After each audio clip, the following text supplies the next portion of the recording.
மூணாவது, வண்டி உள்ள சைடு ஸ்டாண்டை எடுக்காம வண்டி எடுக்கிறீங்க. அப்படி எடுக்கும்போது நீ அந்த ஒரு நிமிஷம் அந்த வண்டியை எடுத்துட்டு நீங்க வண்டி ஓட்டு போனா எந்த பிரச்சனையும் இல்லை. ஆனா அதை எடுக்காம போனா டர்னிங் திரும்பும் போது அதை தட்டி விட்டு விழுந்தா உங்களுக்கு கூட பாதிப்பு இல்லை, உங்க குடும்பத்துக்கும் பாதிக்குது. உங்களால குடும்பத்துக்கும் பிரச்சனை. அதே மாதிரி நீங்க வண்டியை கொண்டு நீங்க அந்த சைட்ல எடுக்காம போய் இடிக்க போனீங்கன்னா வேற ஒருத்தர் மூலம் எடுத்து அவங்களுக்கும் பாதிப்பாகுது.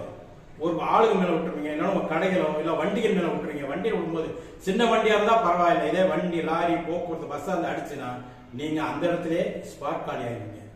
அப்படி ஆகும்போது உங்களுக்கு மட்டும் நட்டம் இல்லை, உங்க குடும்பத்துக்கு நட்டம்.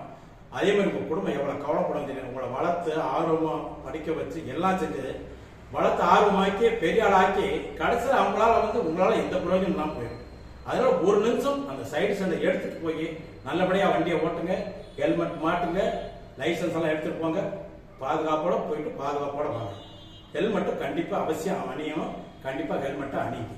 உங்களை வேண்டி விரும்பி கேட்டுக்கிறேன். ஹெல்மெட் அணிஞ்சு சைடு ஸ்டாண்ட் எடுத்து செல்போன் பேசாம நல்லபடியா வண்டியில் போயிட்டு வாங்க.